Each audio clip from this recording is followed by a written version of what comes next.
Science class 10 हमारा पर्यावरण chapter है। इसमें पहला टॉपिक है, देखो, सुपोषण। क्वेश्चन आता है सुपोषण की परिभाषा लिखिए, या सुपोषण से आप क्या समझते हैं। ठीक है, तो क्या होता है सुपोषण भाई? देखो, जल में मलमूत्र के अत्यधिक बहाव से जल प्लवकों की वृद्धि होती है। ठीक है, तो जल में अगर हम देखो पानी को पोल्यूटेड करेंगे अपन, है ना, उसमें क्या मलमूत्र से आएंगे अपने, तो क्या होगा, उसमें प्लवक उत्पन्न होंगे जल में। ठीक है, इनकी अत्यधिक संख्या में जल में विलेय ऑक्सीजन की मात्रा क्या हो जाएगी, कम हो जाती है। जल में क्या होता है, H2O फॉर्मूला होता है, ऑक्सीजन की अवेलेबिलिटी रहती है पानी में, तो उसमें ऑक्सीजन की मात्रा क्या हो जाएगी, कम हो जाएगी। जल प्लवकों के मृत होने पर उनके सड़ने के कारण भी जल में घुली अत्यधिक जो ऑक्सीजन है वो मात्रा कम हो जाती है। ठीक है, तो जल प्लवक फिर मरेंगे भी, जब मर जाएंगे, मृत हो जाएंगे जब, तब क्या होगा, उनमें ऑक्सीजन की मात्रा क्या हो जाएगी, कम हो जाएगी। जो मात्रा पहले अधिक थी वो ऑक्सीजन की मात्रा बहुत कम हो जाएगी। अतः पोषकों का अत्यधिक संवरण तथा शैवालों की वृद्धि या फलने फूलने के फलस्वरूप जल में ऑक्सीजन की मात्रा में कमी की प्रक्रिया सुपोषण कहलाती है। ठीक है, तो कहने का मतलब ये है, जब हम जल को दूषित करेंगे, उसमें मलमूत्र मतलब विसर्जित करेंगे, तो क्या होगा, अत्यधिक बहाव होगा उनका, तो जल में प्लवक उत्पन्न होंगे। जल में प्लवक की अधिक संख्या से क्या होगा, ऑक्सीजन की कमी होगी।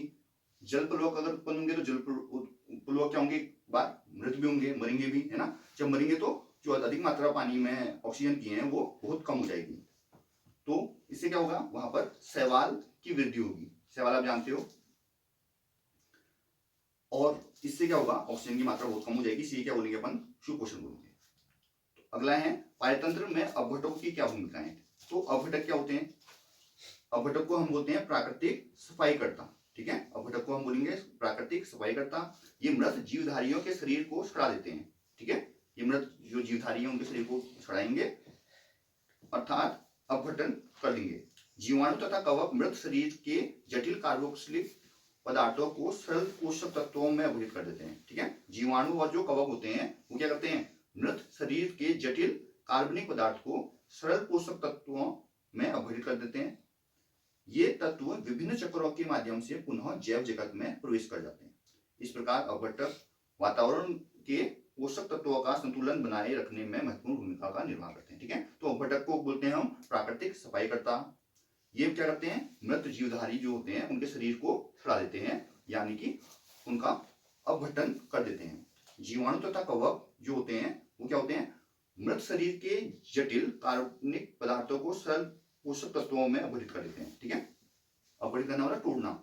ये तत्व विभिन्न चक्रों के माध्यम से पुनः जैव जगत में प्रवेश कर जाते हैं। इस प्रकार अपघटक वातावरण के पोषक तत्वों का संतुलन बनाए रखने में महत्वपूर्ण भूमिका का निर्वाह करते हैं। ठीक है, दोबारा वो वातावरण में आ जाएगा तो क्या हो जाएगा, बैलेंस हो जाएगा, पूर्ति हो जाएगी। ठीक है, अब देखो ये क्वेश्चन है ग्रीन हाउस प्रभाव। ठीक है, तो क्या है ग्रीन हाउस प्रभाव, CO2 की बढ़ती सांद्रता ग्रीन हाउस प्रभाव डालती है। ठीक है, तो CO2 कार्बन डाइऑक्साइड की अगर सांद्रता बढ़ेगी, अगर मात्रा बढ़ेगी, तो क्या होगा, ग्रीन हाउस इफेक्ट होगा। आमतौर पर जब CO2 की सांद्रता सामान्य हो तब पृथ्वी का ताप तथा ऊर्जा का संतुलन बनाए रखने के लिए ऊष्मा पृथ्वी से परावर्तित हो जाती है। परंतु CO2 की अधिक सांद्रता पृथ्वी से लौटने वाली ऊष्मा को परावर्तित होने से रोकती है, जिससे पृथ्वी से तापमान में वृद्धि हो जाती है। तो पृथ्वी का तापमान क्या हो जाएगा, बढ़ जाएगा। इसे क्या बोलेंगे अपन, ग्रीन हाउस प्रभाव बोलेंगे। तो इसके अलावा कुछ ऊष्मा पर्यावरण में उपस्थित पानी की भाप से भी रुकती है। लगभग 100 वर्ष पहले CO2 की पर्यावरण में सांद्रता लगभग 110 ppm, है ना, पार्ट्स पर मिलियन होता है, परंतु अब बढ़कर लगभग 350 ppm तक पहुंच गई है। ठीक है, तो आज से लगभग 100 वर्ष पहले CO2 की पर्यावरण में सांद्रता थी 110 ppm। ठीक है, परंतु अब क्या हो गई है, 350 ppm तक पहुंच चुकी है। इसका मतलब कितनी सांद्रता बढ़ गई है, समझ लो। तो पार्ट्स पर मिलियन 110 था पहले, अब पार्ट्स पर मिलियन 350 हो चुका है। आज से करीब 40 वर्ष बाद यह सांद्रता 450 ppm तक पहुंच जाने की संभावना है। इससे पृथ्वी के ऊष्मायन में वृद्धि होगी, ऊष्मा में वृद्धि होगी, ताप में वृद्धि होगी। पृथ्वी के ऊष्मायन का प्रभाव ध्रुवों पर सबसे अधिक होगा, इनकी बर्फ पिघल जाएगी। एक अनुमान के अनुसार सन 2050 तक पृथ्वी का ताप 5 डिग्री सेंटीग्रेड तक बढ़ सकता है, जिससे समुद्र के निकटवर्ती क्षेत्र संघाई, सैन फ्रांसिस्को आदि शहर प्रभावित होंगे। उत्तरी अमेरिका सूखा तथा गर्म प्रदेश बन सकता है। विश्व भर का मौसम बदल जाएगा। भारत में मानसून के समाप्त होने की संभावना है। विश्व भर में अनाज के उत्पादन पर भी इसका प्रभाव पड़ेगा। फल सब्जी आदि के उत्पादन भी प्रभावित होंगे। बढ़ते ताप से पादप तथा जीव जंतुओं की जीवन क्रियाएं भी प्रभावित होंगी। जैसे कि अभी देख रहे हैं आप, वर्षा नहीं हो रही है ना, बारिश नहीं हो रही है, तो ये इफेक्ट हो रहा है। ठीक है, क्यों हो रहा है? क्योंकि CO2 की जो परसेंटेज है, मात्रा जो है वो बढ़ चुकी है ना, पॉल्यूशन बहुत बढ़ चुका है। ठीक है, तो जो आमतौर पर जब CO2 की सांद्रता सामान्य हो तब पृथ्वी का ताप तथा ऊष्मा का संतुलन बनाने के लिए क्या होता है, ऊष्मा पृथ्वी से परावर्तित होती है। परंतु CO2 की अधिक सांद्रता पृथ्वी से लौटने वाली ऊष्मा को परावर्तित होने से रोकती है, जिससे पृथ्वी के ताप में क्या हो जाती है, वृद्धि होती है। ठीक है, अगर CO2 की मात्रा अधिक होगी तो क्या होगा, परावर्तित होने से रोकेगी ऊष्मा को पृथ्वी से, तो ताप बढ़ जाएगा। तो इसे क्या बोलेंगे अपन, ग्रीन हाउस इफेक्ट बोलेंगे। आज से लगभग 100 वर्ष पूर्व CO2 की मात्रा थी 110 ppm, अब क्या है 350 ppm है। उम्मीद है कि 40 वर्ष बाद क्या हो जाएगी, 450 ppm के अराउंड पहुंच जाएगी इसकी मात्रा। ठीक है, जिससे 2050 तक हमारी 5 डिग्री सेंटीग्रेड ताप बढ़ने की उम्मीद है। 5 डिग्री सेंटीग्रेड बहुत अधिक ताप होता है, याद रखिएगा।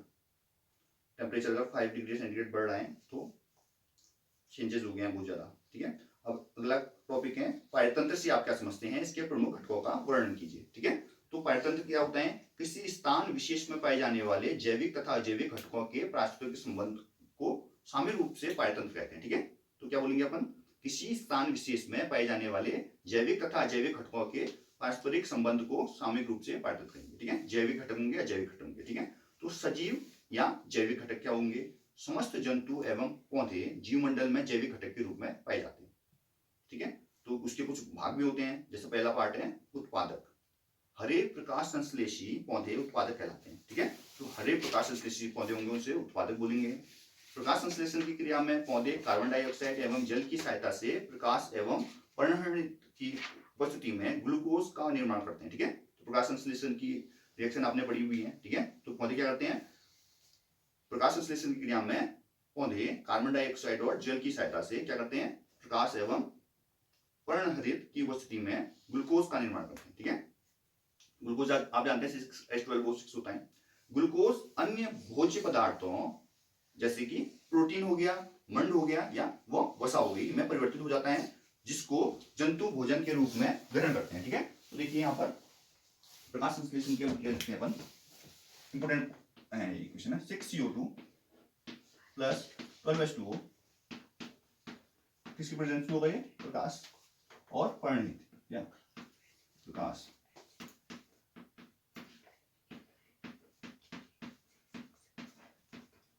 ठीक है, तो क्या बनेगा, ग्लूकोज बनेगा C6H12O6 plus 6O2 plus 6H2, ये ग्लूकोज।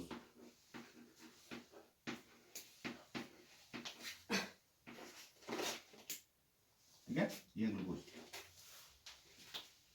अब है नेक्स्ट उपभोक्ता। ठीक है, तो जंतु पौधों द्वारा बनाए गए भोजन पर आश्रित रहते हैं, रहते नहीं रहते, जंतु क्या रहेंगे, पौधे द्वारा जो बनाए गए भोजन पर ही आश्रित रहेंगे, इसलिए जंतुओं को क्या कहेंगे हम, उपभोक्ता कहते हैं। ठीक है, जंतु क्या होंगे, उपभोक्ता कहलाएंगे।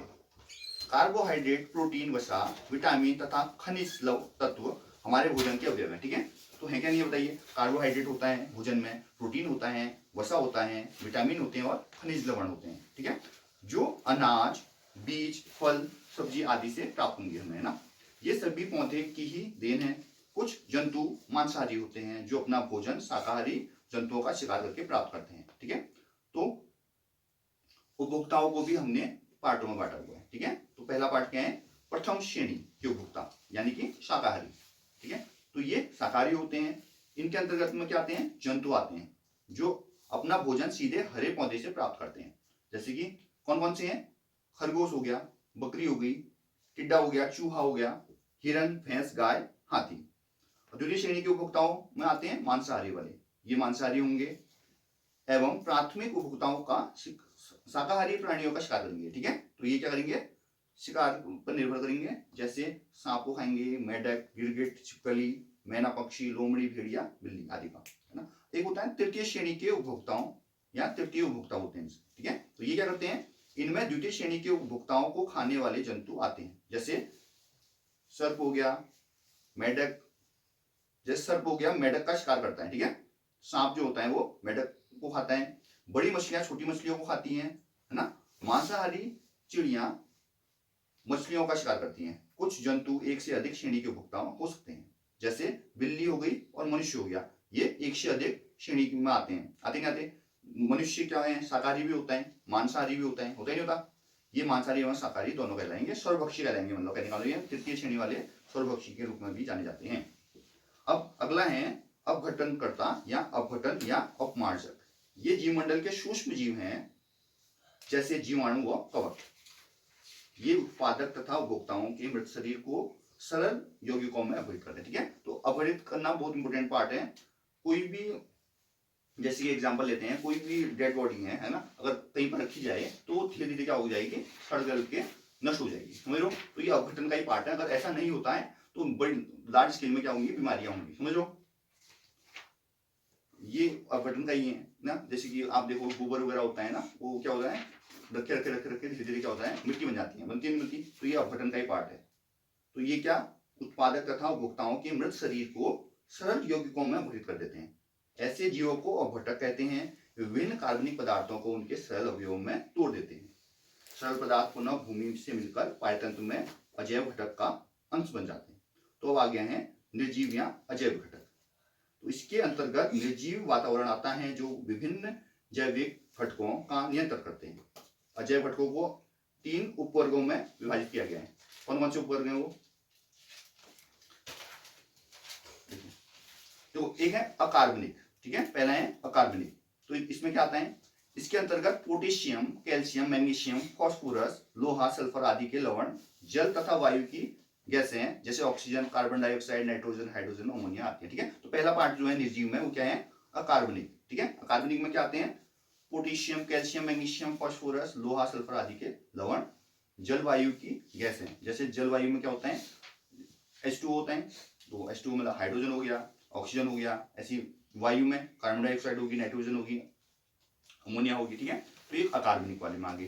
दूसरा पार्ट है कार्बनिक। तो कार्बनिक में क्या आएगा, इसमें कार्बोहाइड्रेट, प्रोटीन, वसा आदि सम्मिलित है, ठीक है। तो कार्बनिक में क्या आएगा, कार्बोहाइड्रेट, प्रोटीन और वसा। ये मृत जंतुओं एवं पौधों के शरीर से प्राप्त होंगे, ठीक है। तो ये कहां से प्राप्त होंगे, मृत जंतुओं एवं पौधों के शरीरों से ये प्राप्त होते हैं, ठीक है। अकार्बनिक एवं कार्बनिक भाग मिलकर निर्जीव वातावरण का निर्माण करेंगे, ठीक है। तो अकार्बनिक और कार्बनिक भाग मिलकर क्या बनाएंगे, निर्जीव वातावरण बनाएंगे। और तीसरा पार्ट रहेगा इसका भौतिक घटक। तो इसमें विभिन्न प्रकार के जलवायु कारक, जैसे वायु, प्रकाश, ताप, विद्युत आदि आते हैं, ठीक है। तो भौतिक घटक में क्या आएंगे, वायु, प्रकाश, ताप, विद्युत आदि आएंगे, ठीक है।